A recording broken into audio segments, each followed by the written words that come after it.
rakyat. Ini tempat 4 tahun gue nyari keadilan. 4 tahun air mata gue berderai di sini ngemis keadilan. Gue gak tau lagi. Di saat teman gue tertidur gelap, mungkin Allah nunjukin kuasanya. Kemudian 2 hari kemudian atau 3 hari kemudian itu SP2 turun, bukan tindak pidana. Acara ini dipersembahkan oleh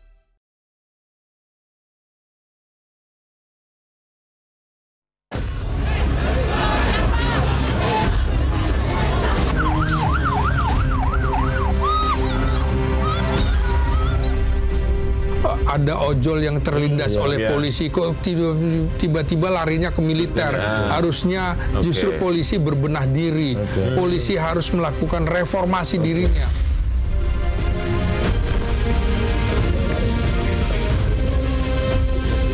Tentunya Komisi Reformasi Kepolisian, tentunya Polri juga mempersiapkan tim internal dalam untuk kemudian melakukan evaluasi.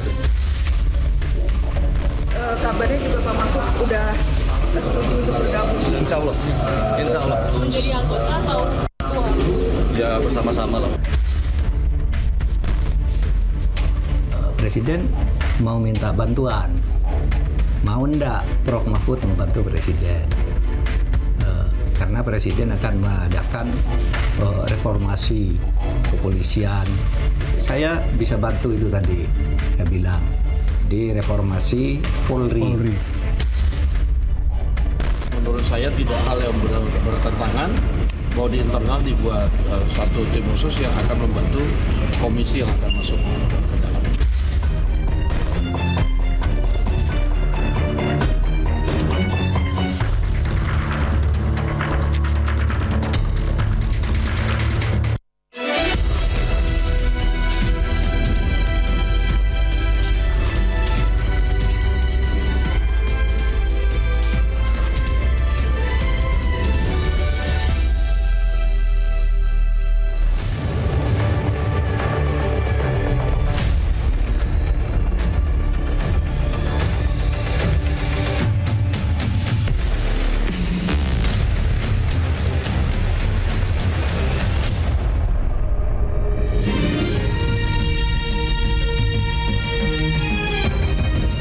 Disiarkan langsung dari studio MNC Conference Hall Ainus Tower, Jakarta. Inilah Rakyat Bersuara bersama Aiman Wicaksono.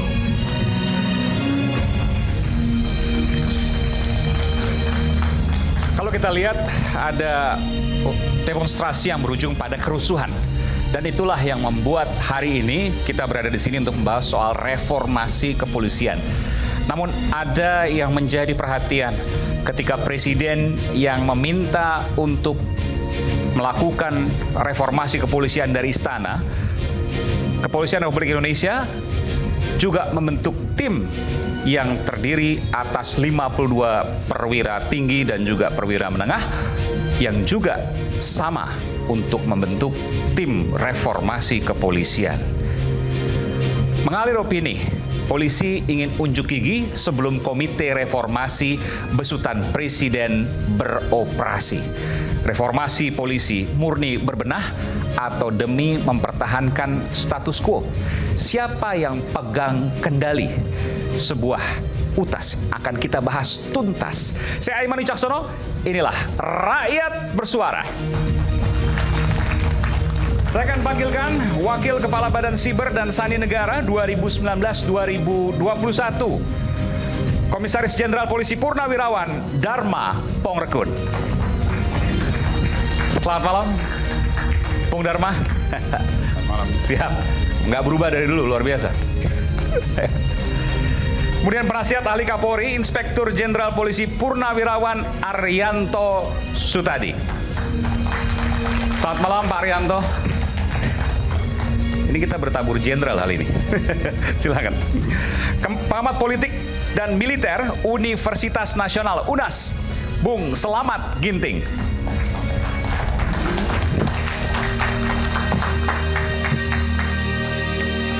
Silakan, selamat. Kemudian mantan penyidik Kepolisian Republik Indonesia, Brigadir Jenderal Polisi Purnawirawan Yosefa Sri Suari. Selamat malam, Ibu Poluan Purnawirawan. Ibu, siap. Kemudian Kepala Badan Intelijen Strategis BAIS TNI periode 2011-2013, Laksamana Muda TNI Purnawirawan Soleman Ponto. Selamat malam. Selamat malam. Selamat malam, Bu Soleman. Dan kemudian praktisi hukum Bung Pitra Romadoni. Waduh, luar biasa ini. Bung Pitra. Siap, silakan Bung Pitra.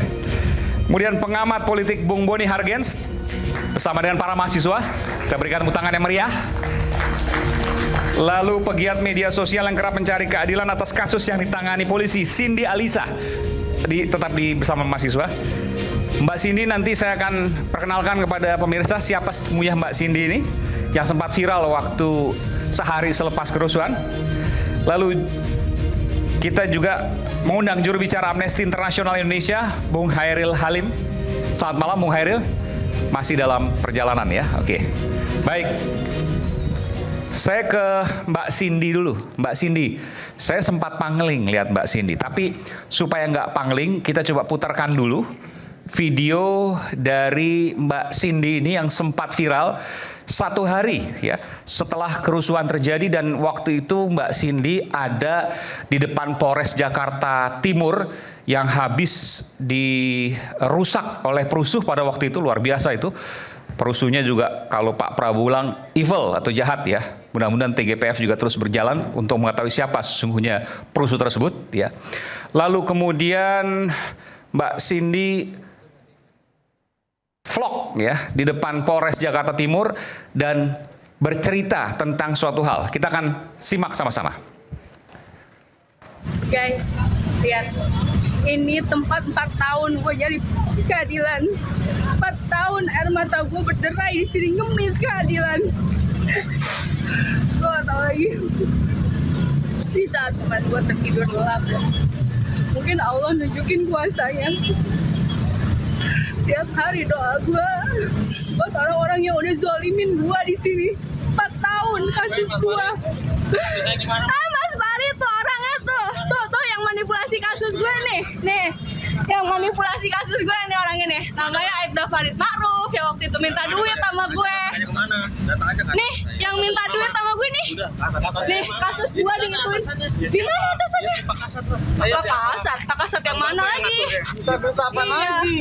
Ini kasus saya 4 tahun sama dia. 4 tahun dimintain duit, nggak selesai nih. Parah banget. Mana nggak ada? Duduk dulu situ tuh, duduk aja dulu, duduk. Lah, kabur. Pak, duduk aja dulu situ. Pak, kasus saya 4 tahun, Pak. Nah, kasus saya 4 tahun di sini nih. Pak, kasus saya 4 tahun. Ini jangan kabur. Pak. Jangan kabur, woi. Kasus 4 tahun. Woi, Farid Ma'ruf. Farid Ma'ruf. Zolim lo ya. Oke. Sudah ketemu Aibda Farid lagi? Sampai saat ini belum. Belum. Sekarang nggak tahu nasibnya gimana tuh ya?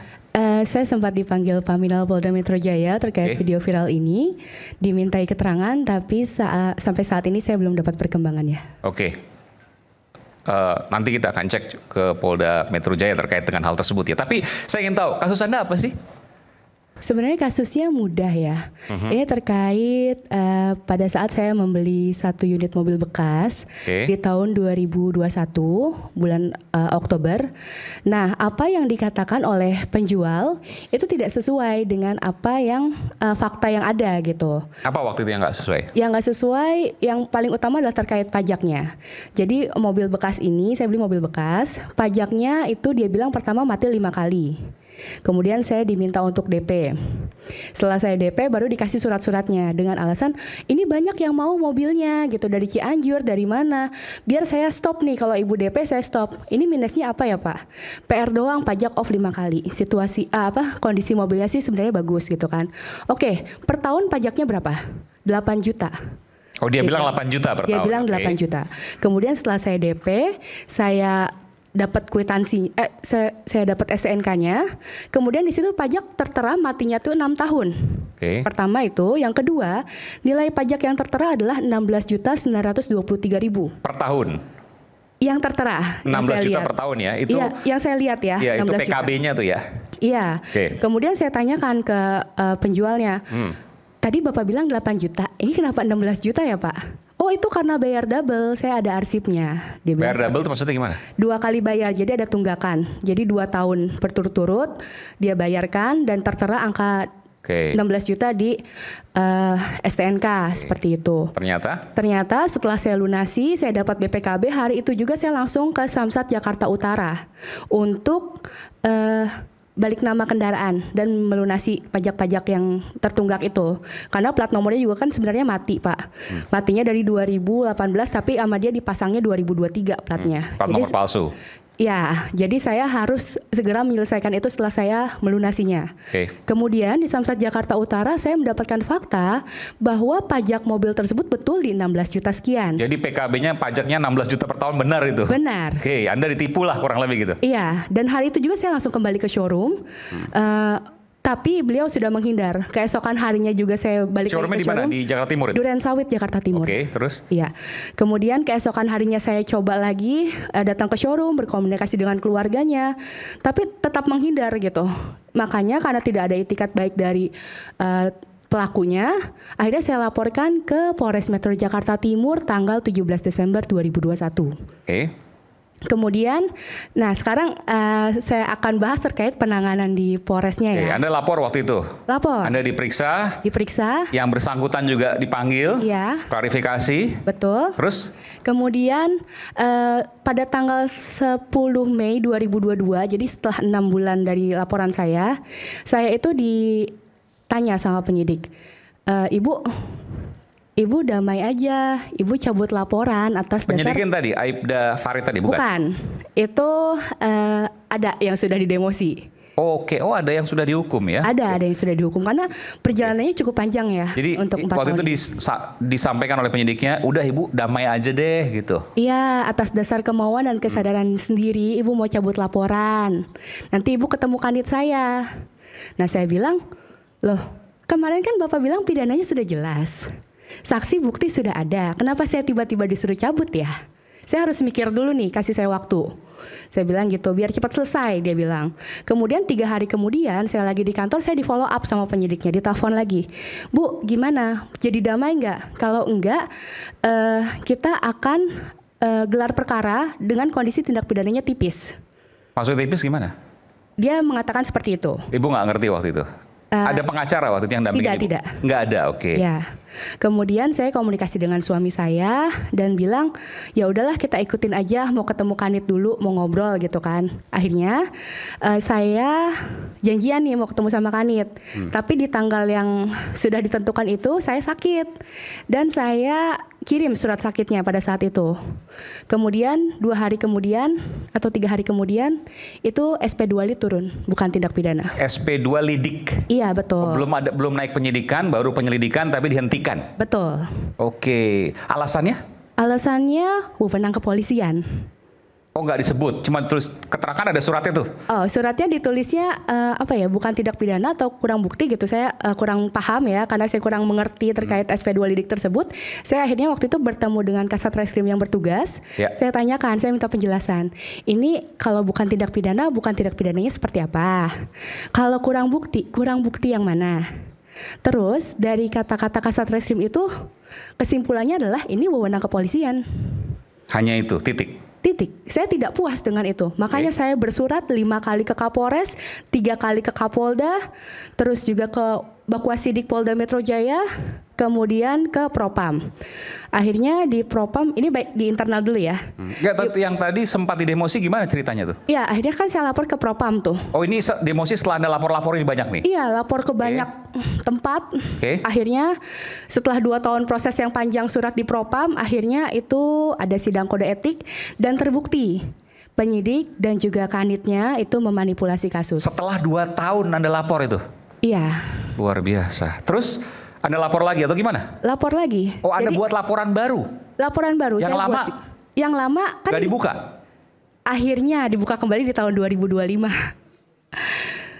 Gitu. Jadi sebentar, itu Anda lapor itu 2 tahun kemudian berarti 2023 betul ya? Betul, 2023. 2023 Anda buat laporan baru dulu? Iya. Jadi buat laporan baru dulu, jalan dari awal lagi? Iya. Jadi ketika Anda diperiksa lagi? Iya. Yang terlapor juga showroom tadi diperiksa lagi? Iya. Terus selanjutnya gimana? Dan ini laporan kedua nih, oke? Laporan kedua ya. Infonya juga pada saat diperiksa waktu itu si terlapor ini didampingi oknum berseragam yang saya nggak tahu ya. Ini kata yang polisi yang viral tadi nih. Dia cerita ke saya bahwa terlapor ini didampingi oleh 2 orang berseragam. Berseragam apa nih? Coklat. Polisi maksudnya? Iya, infonya seperti itu ya. Coklat kan Satpol PP juga coklat tuh. Info dari penyidik. Ya, oke. Ya. Polisi ya ini. Iya. Dampingi 2 orang berseragam coklat disebutnya. Iya. Tapi nggak tahu dari satuan mana, dari Polres kah, dari Polda kah? Kurang tahu. Oke. Dan dia membawa SP2 lidik yang kasus pertama saya. Oke. Tapi yang belum dikasih tanggal, yang belum dicap seingat saya. Jadi terlapor udah punya duluan SP2 lit yang di laporan pertama saya. Ya. Terus dijadikan senjata untuk menghentikan laporan ke saya yang kedua. Jadi SP2 lidik yang dibawa itu bukan yang pertama ya? Kan SP2 lidik itu kan hak pelapor ya? Iya. Tapi terlapor punya. Terlapor punya, kan kasih salinan pasti. Oh, yang belum ditanda tangan. Yang belum dicap dan belum dikasih tanggal pada saat itu. Oke, artinya apa di situ? Artinya dia punya duluan sebelum saya. Karena kan udah yang punya saya ada tanggalnya. Asumsi Anda itu dan itu sah saja gitu ya? Iya. Oke, ya artinya dia punya yang masih blank. Iya. Kok aneh? Kalau salinan kan harusnya dia punya tapi berupa salinan. Yang sama persis dengan punya saya kan dan pastinya. sudah tanda tangan segala macam. Iya. Ya kan? Nah, ini dia punya yang kosong. Betul. Anda sempat tanya itu. Kenapa kok bisa punya yang blank, yang kosong? Dia bilangnya itu kan dari terlapor, tapi setelah bergulir waktu dan tadi yang ada permintaan uang dan sebagainya. Gitu permintaan uang oleh? Ini belum cerita nih. Penyidik yang tadi yang saya katakan. Ini untuk laporan kedua ya? Iya. Laporan kedua penyidik tadi yang Aibda Farid minta uang berapa? Ya uang nominal dan kronologisnya sudah saya laporkan ke Propam Mabes Polri. Buka aja. Jangan. Nggak apa-apa, kita terbuka kan di sini. Ini kita bicara untuk bahan reformasi kepolisian karena ini contoh kecil. Iya. Boleh. Ini siapa? Pengacara? Suami. Oh suami, keren pengacara. Silakan. Iya, saya tetap pada laporan di Mabes Polri aja. Intinya ada sejumlah uang yang diberikan. Iya, intinya ada atas permintaan yang bersangkutan. Betul. Yang pertama jumlahnya untuk berapa? Transport. Di atas 10 juta? Enggak. Oke. Enggak banyak sih. Oke, terus? Kemudian yang kedua juga dia minta lagi, yang ketiga itu udah Anda kasih, yang pertama kasih, yang kedua kasih? Iya. Yang ketiga? Enggak. Alasan pertama kedua untuk apa? Operasional. Operasional, oke, Anda kasih. Iya. Tapi kasusnya nggak jalan-jalan, masih penyelidikan saja? Iya, karena lambat sekali berjalannya gitu. Berapa lama lambat tuh? Lambatnya 2 tahun, dari 2023 sampai 2022. Jadi kasusnya 2021, 2023 itu di 2021 terus kemudian SP2 lidik dihentikan penyelidikannya. Ya. Lalu Anda lapor sana lapor sini di 2023, jalan lagi sampai 2025. Iya. Masih juga nggak jalan-jalan? Akhirnya di 2025 ini sampai kerusuhan ini masih nggak jalan-jalan? Masih. Yang satu kan kebuka kembali di tahun 2025 LPS yang pertama. Bulan Maret. Bulan Januari, tapi naik sidik di bulan Maret. Oke, artinya jalan. Setelah Anda lapor di Polres juga itu? Lapornya di Polres dua-duanya. Yang pertama itu kan laporan kedua kan? Laporan pertama dibuka kembali. Jadi laporan pertama itu saya lapor 2021, 2022 dihentikan, 2025 dibuka kembali setelah mendapatkan atensi dari lapor Mas Wapres dan juga Mabes Polri. Akhirnya itu dibuka kembali dan akhirnya di bulan Maret naik sidik. Yang lucunya kan saya buat LP kedua itu di tenggang waktu LP pertama dihentikan. Ya kan? Kan saya lapor dihentikan itu 2022 dan dibuka kembali 2025. Dan di tahun 2023 saya membuka LP kedua. Saya laporkan di Polda Metro Jaya. Kemudian didisposisi lagi ke Polres Metro Jakarta Timur. Sebenarnya kasusnya sama. Intinya nggak jalan, yang kedua kan udah nggak jalan karena yang pertama di-on-kan lagi, dihidupkan lagi nih 2025. Iya, di-on-kan lagi, tapi yang kedua ini dihentikan dengan alasan bukan tindak pidana dalam jangka waktu beda 1 hari setelah saya viral video yang pertama. gitu. Oke. Intinya ribet banget deh gitu ya. Banget gitu. Udah habis keluar berapa Anda? Keluar uang berapa tuh? Hampir 4 tahun berarti ya? Iya. Untuk kasus yang menurut saya ini ecek-ecek sebenarnya. Betul. Habis berapa itu? Bolak-balik berapa kali ke kantor polisi? Uang habis berapa? Sering sih kalau bolak-balik ongkos-ongkos berapa kayak kira-kira gitu. Ada 10 kali, 20 kali lebih pasti. Ratusan kayaknya. Ratusan kali selama bolak-balik ke kantor polisi. Iya, saya juga ada bagannya. Tadi sudah saya serahkan. Ratusan kali. Iya. Untuk kasus yang penipuan 8 juta jadi 16 juta rupiah saja itu. Iya, karena saya butuhnya bukan. Terus uang habis berapa? Iya banyak juga. Ongkos-ongkos itu kan nggak kerasa ya. Iya, yang tadi uang operasional, ongkos kalau dikumpulkan berapa? Iya. Saya kurang 100 juta lebih itu sih. Ya kurang lebih bisa. 100 juta. 100 kali bolak-balik uang habis 100 juta lebih. Mungkin kurang lebih begitu ya kalau misalnya kita lihat ongkos selama 4 tahun. Untuk hanya melaporkan Anda beli mobil showroom yang dibohongi dalam tanda kutip ya. 8 juta pajaknya, tapi kemudian ternyata 16 juta Anda laporkan itu. Hanya selisih 8 juta Anda laporkan penipuan. 100 kali bolak-balik ke polisi. 100 juta lebih habis. Mungkin sekitar segitulah. Dan kasusnya sekarang adalah sudah sampai penyidikan? Ada tersangkanya? Tersangka belum? Belum juga tersangka? Belum. 4 tahun? Iya, tapi sudah naik sidik ya. Naik sidik? Iya. Saya speechless loh. Terus? Berapa kali? Kapan terakhir Anda diperiksa soal ini? Tanggal 22 September lalu suami saya diperiksa. Jadi belum lama ini semenjak saya sempat bertemu sama Kapolresnya itu tanggal 19 Agustus. Kemudian Kapolres waktu itu mengatakan bahwa nanti akan ada penyidik yang menghubungi gitu kan. Nah sampai tanggal 30 saat kejadian video viral itu belum ada yang menghubungi. Jadi karena pas tanggal 30 sebenarnya saya nggak tahu ada 30 Agustus setelah kerusuhan, oke? Ada kerusuhan itu seperti itu saya nggak tahu. Jadi pada waktu kerusuhan itu setelah itu Kapolres menghubungi Anda? Sebelumnya saya sudah sempat komunikasi sama Kapolres. Infonya akan dihubungi. Akan dihubungi oleh kan setelah Anda ada video itu viral di mana-mana kan luar biasa tuh. Iya. Dari pihak Polres ada yang menghubungi? Penyidiknya diganti. Ada yang baru penyidiknya. Jadi kanitnya diganti yang baru, penyidiknya diganti yang baru juga gitu. Dan so far harapan saya sih berjalan dengan tegak lurus kali ini. Luar biasa. Baik, kita kembali saat lagi.